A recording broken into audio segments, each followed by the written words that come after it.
พี่น้องพอเดินทางมาฮอดเนาะเพื่อนเอื้อยบัวสีพี่น้องทางเวลาก็ได้เอานี่ไปมอบให้เพิ่นก่อนพี่น้องอยู่เพื่อนพอดีเลยพี่น้องสบายดีสบายดีโดยสบายดีมื้อนี้ก็ได้ซื้อตะนางเด้อ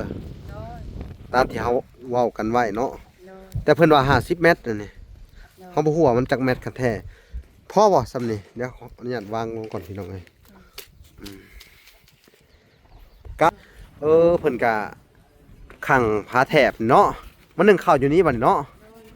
โอ้หากันนึ่งข้าวแล้วก็เลยมันเหลือก็เอาใส่แม่นแหละเหลือละใส่ตัวนี้เลยโอ้คักกะลีบัดนี่พี่น้องเอ้ยแอมเนาะนี่พี่น้องมันก็บ่แม่นว่ามันมืดมึงดูมันแจ้งจุปุงจังปางอยู่เป็นฮูอยู่พี่น้องเอ้ยมันก็โอเคมันก็เย็นอยู่ด้านนี่เนาะแจ้งพี่น้องเห็นบ่เป็นรูพี่น้องเอ้ยรูซอดกระปุงอยู่ลมผ่านได้พี่น้องเอ้ยบ้านนี้ก็เพิ่นก็แนะนำลูกชายให้เห็นลูกชายเจ้าเนาะ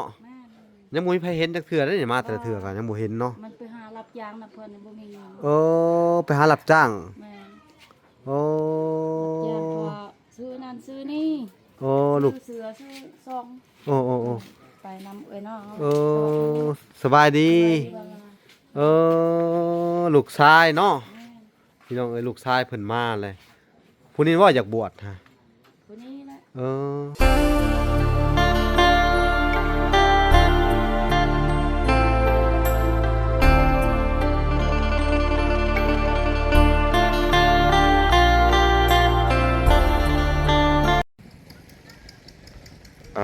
โอเคพี่น้องเอ้ยเนาะกับสบายดีพ่อแม่พี่น้องเนาะเบิดสู่คนพี่น้องเอ้ยเนาะก็ยินดีเข้าสู่ช่อง YouTube บ่าวหลาสายบุญคุณธรรมคือเก่าพี่น้องเอ้ยเช่นเก่าเช่นเคยพี่น้องทักทายสบายดี FC ทางฝั่งไทยและ FC ทางฝั่งลาวและ FC ทางต่างประเทศนำเด้อพี่น้องเอ้ยที่รับชมบ่าวหลาอยู่เนาะมื้อนี้บ่าวหลากะสิได้มาซื้อตะนางเนาะหรือว่ามุงลวดตามคำสัญญาเนาะพี่น้องเอ้ยนี่แหละเอาอันนี้แม่นอันนี้มันทั้งเบิดเท่าไหร่นี่เอาตัวดำนี่ก็ได้500,000เลยบนรถอีกพี่น้องเอ้ยแพงอีหลีบ่แพงฮะมันหลายเด้บ่แพง500,000เลยว่ะเบิ่งก่อนพี่น้องเอ้ยโทษเบิ่งก่อนเด้องบสิพออยู่บ่เนาะเงินงบบ่พอพี่น้องเอ้ยเพราะยังขาดเตียงขาดยังนี่เพราะเงินดวงตะวันจากประเทศไทยพี่น้องลองนำมางบก่อน1 3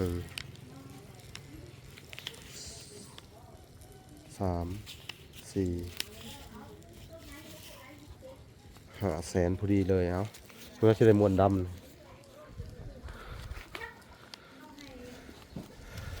เอาเลย500,000พี่น้องเลยบรุษเนาะเอาสนะเอาม้วนหนึ่งเอาหนับมึงดู500,000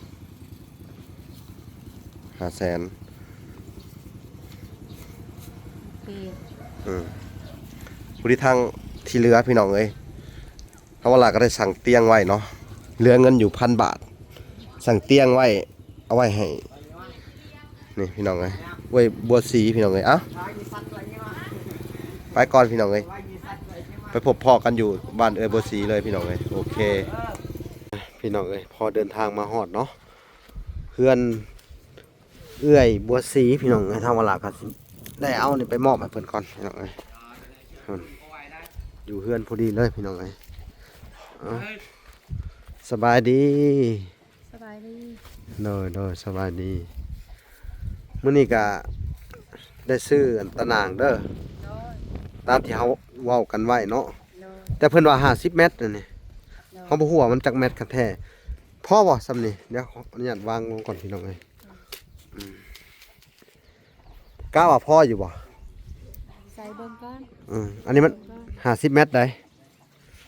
อืม ฮอดพี่เลยปะ ฮอดพี่แหละ แล้วเดือนนี้ก็ฮอด ฮอดพี่แหละ โดย แต่ว่าดินนี่เบิ่ง20คูณ20คูณสหนะ แม่ 20คูณสห20คูณสหมันถึกอยู่ประมาณ70เมตรพุ่นแหละ70ปลายเมตรเนาะ โดย เออไปทางใดแหละลูกเต้าทั้ง2คน ไปหากินหาหน่อไม้ตามเซกัน โอ้ไปหาหน่อไม้ โดย ไปหากิน โดย เซได้เพิ่นไปหา เซพูนเซน้อยถูก เซบ้านเนาะ แม่น หน่อไม้ย่านนี้มันออกเนาะ โดย ก็พอดีเลยพี่น้องเอ้ยมาเยี่ยมยามเพิ่นเช้าเติบมื้อนี้ก็ได้ประมาณ7-8-9 โมงเนาะ โดย พี่น้องเอ้ยวันนี้มาเห็นเพิ่นเจียลูกหายบ่สบายบ่น่ะ มันให้ หายอยากกินนม บ่ มันบ่สบายอะลม บ่สบายอีกแล้วไปพากัน ค่อยดี เข้าในพุ่นแหละอากาศบ่ดีพี่น้องเอ้ยเพิ่นก็ขังผาแถบเนาะมันนึ่งข้าวอยู่นี้บัดนี้เนาะโอ้หากันนึ่งข้าวแล้ว โดยก็เลยมันเหลือก็เอาใส่นี่ แม่นแหละเนื้อละใส่ตัวนี้เลย โอ้คักกะลีบัดนี่พี่น้องเอ้ยแอมเนาะก็พอดีทางอันน่ะเพิ่นก็โทรมาทางเอื้อยดอกตะวัน โดย โทรมาว่าสิให้ว่าน้อยเอาไม้มาแนบให้อีกเด้อ โดย ก็ดีแหละนี่พี่น้องมันก็บ่แม่นว่ามันมืดมึงดูมันแจ้งจุปุงจังปางอยู่เป็นหูอยู่พี่น้องเอ้ยมันก็โอเค มันก็เย็นอยู่ด้านนี่เนาะแจ้งพี่น้องเห็นบ่เป็นรูพี่น้องเอ้ย เดี๋ยวก็มา รูซอดกระปุงอยู่ลมผ่านได้ มันอุ่นได้นี่ ฮะ เวลาลมก็อุ่น อ่า อุ่นอยู่ข้างใน เวลามันมีลมมีหนาวเข้ามาอุ่นเนาะ แม่ เวลาร้อนเนี่ยเขายังบ่ฮู้ว่าสิเป็นจังไดเนาะ ก็บ่ฮ้อนปานใด บ่ร้อน บ่ เพอมันระบายลมได้อยู่เนาะ ระบายลม อ่า คือพัดลม นี่พี่น้องเอ้ยทุกคนก็สิเห็นอยู่ดอกมันเป็นแสงทะลุปูโป่งออกมานะน้อยๆนะคือพากัดพาแถบนี่ก็มวยเนาะมันสิหนาไปเบิดเลยนะพี่น้องเนาะมันมีบ่อนระบายเนาะ โดย กินข้าวเช้าเรียบร้อยแล้วบ่ โดยกินแล้ว แล้วยังกิน กินทอดไข่ อืม ปองปลา ทอดไข่ปองปลาเนาะ โดย ลูกนี่กินยาแล้วบ่ลูกเจ้านี่ กินแล้ว โอ้ใครแน่เนาะ อยู่เซ็ตยังบ่ได้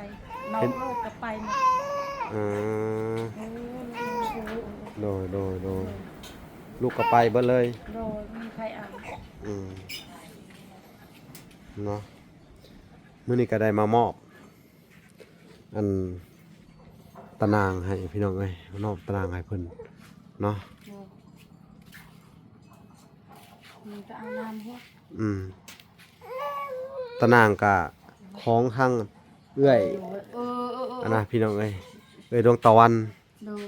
เงินที่เหลืออันเด้อ โดย เงินที่เหลือซื้อเตียงอันซื้ออันน่ะ โดย อันน่ะเขาเอิ้นว่าหยังเรือจ้างสร้างนำแน่ โดย กับผู้ที่เขาเคาะขอดใส่ผู้ที่ก็จนเบิดเลยเด้อ โดย จนบ่ยังเลย โดย เคาะขอดใส่ เนาะ ยังดีใจแล้ว เออ ยังให้กันอันนี้ก็ดีแล้วแต่ อือฮึ มีนานั้น โดย ว่าก็ยังดีใจ เออดีใจเนาะ โดยดีใจหลาย สู้ๆเด้อ ๆโดย อือฮึโดยโดย ดีใจหลายๆใจสนิท อืม ก็ขอบใจหลายๆผู้ที่ช่วยเหลือ โดย เอ้ยตะวันนะให้ร่ำให้รวย ดวงตะวันแล้วก็ทางอัน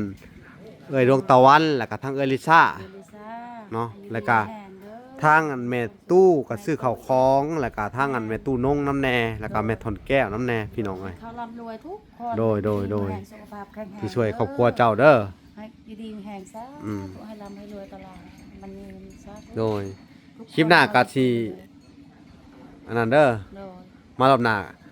โดย ก็สิมาแจ้งข่าวดี โดย เพราะว่าเฮาพังเมืองข่าว โดย ๆเดี๋ยวเฮาสิโอ้ลมกับทางผู้ใหญ่เพิ่นอิหยังมันเรียบร้อยแล้วจะมาแจ้งข่าวดีเด้อ โดย ในสิ่งที่เจ้าอยากได้แหละ โดย ก็คิดว่ามันสิเป็นจริงอยู่ดอก โดย เนาะ โดย พี่น้องเลยแต่ว่ายังบ่ฮู้ว่าเรื่องหยังนะรอลุ้นกันไปพี่น้องเลยจะให้เพิ่นเดาเอาซะหน่อยพี่น้องเลยเนาะคลิปนี้กันนี่แหละพี่น้องเลยพี่น้องเลยบัดนี้ก็เพิ่นก็แนะนำลูกชายให้เห็นลูกชายเจ้าเนาะยังบ่มีใครเห็นจักเทื่อได้มาแต่ละเทื่อก็ยังบ่เห็นเนาะมันไปหารับยางนะเพิ่นบ่มีเงิ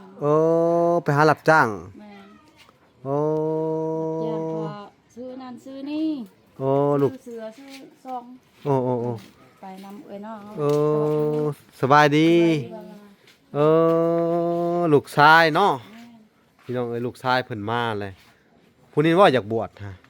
ผู้นี้นะอยากบวชอยู่บ่ล่ะอยากบวชเนาะทรงได้อยู่พี่น้องเอ้ยบวชกะเนาะบวชอยากบวชเฮียนบ่พี่น้องเอ้ยดีถ้าว่าน้องเพิ่นมีจิตใจอันน่ะมุ่งมั่นทางธรรมพี่น้องเอ้ยเวลากันยินดีนำพี่น้องเอ้ยสิพาไปศึกษาพระธรรมเนาะ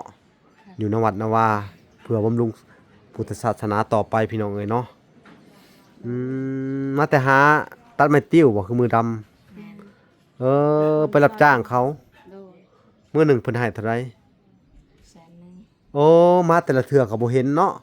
มื้อนี้เห็นเพิ่นเนาะเห็นลูกชายเพิ่นเป็นครั้งแรกพี่น้องทางบ้านเอ้ยน้องทั้งพุ่นนี่ก็มีเวียกเฮ็ดก็มาที่ตานั้นยังบ่ได้มาเฮือนอยู่ก็บ่มีโดยเดี๋ยวนี้ก็มาหาให้แม่มามีเฮือนอยู่แล้วก็มาอยู่มาเฮ็ดช่วยแม่บัดเด้อชื่อจังได๋นะชื่อกะปีกะปีคือกะปีเนาะโตเป็นหนุ่มแล้วผมอายุ12แล้วเนาะนี่ฮอดบ่สิฮอดปีนี้12เนาะชีวิต12กำลังโตเป็นบ่าวน้อยเนาะเราเกิด2001 2001ฮะ2011ได้ถ้า2011ก็มันตอนนี้มัน26แล้ว15พุ่นแล้วเขาแล้วบ่สิบ15ปีแล้ว2001ยังเขียนดื่มเขียนไว้อยู่2011ก็15พุ่นแล้วตอนนี้ปี26เลยเขียนไว้น้ำคูลูกกกเล่นบ่แม่ฮะแม่ลูกกกเนาะแม่โดพี่น้องเอ้ยกับพอดีมาพบมาเพาะเนาะเดี๋ยวเฮาสิไปเลาะเบิ่งอันบอลเพิ่นสิเฮ็ดตะนางต่อเนาะไปโอ้นี่พี่น้องแนวเลยแต่เขตนี้ไปเนาะนี่รักกันเนาะกะลองอันนั้นพี่น้องก็ใช้เพิ่นพากันเริ่มเฮ็ดเลยก็ได้ต่อไปเนาะนี่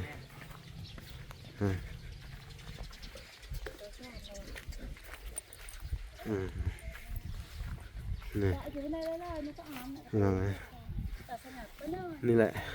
เอาข้าวหอมอันนั้นรถว่าเอาลูกข้าวหอมรถบ่ต้องยางมันก็ได้ไก่ย่างยังเสียกยันไก่เพิ่นว่าไก่เคียเอาอันนั้นข้าวหอมเนี่ยมันแดดลูกน้อยเจ้าฮะเวลาเจ้ากาดนะเด้ออันน่ะชื่อจะได้ลืมเลยกะปิกะปิเอาอันน่ะเห็นละหัวซอยแม่เด้อว่าแหละเด้อฮะเด้ตะนางซื้อมาเรียบร้อยเลยหากันเห็ดแล้วก็เห็ดทั่วเห็ดสวนเด้อดีมากแล้วก็ซอยเวียกแม่เจ้าเด้อ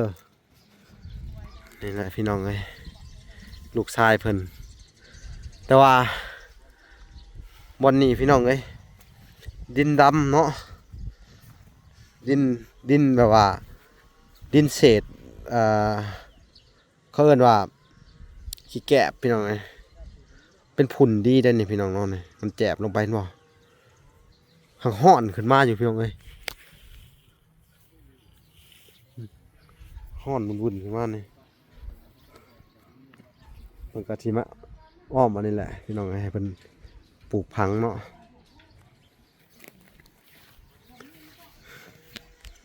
นี่แหละเดี๋ยวสิรอเบิ่งบริเวณหอบๆเพื่อนเพิ่นนี่แหละพี่น้องรอบนี้ครับ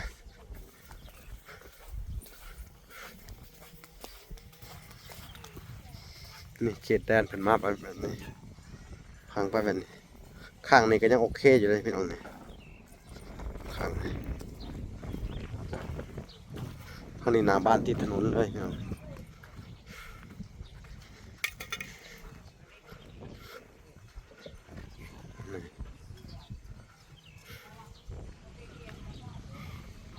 ถือว่าบ่น้อยเพิ่นได้สั่งไม้แนบมาแล้วเพิ่นก็สิแนบให้อีกทีหนึงพี่น้องเอ้ยนี่เพิ่นก็แอมดีอยู่พี่น้องเอ้ย30 แผ่นพอดีเบิดพอดีเลยพี่น้อง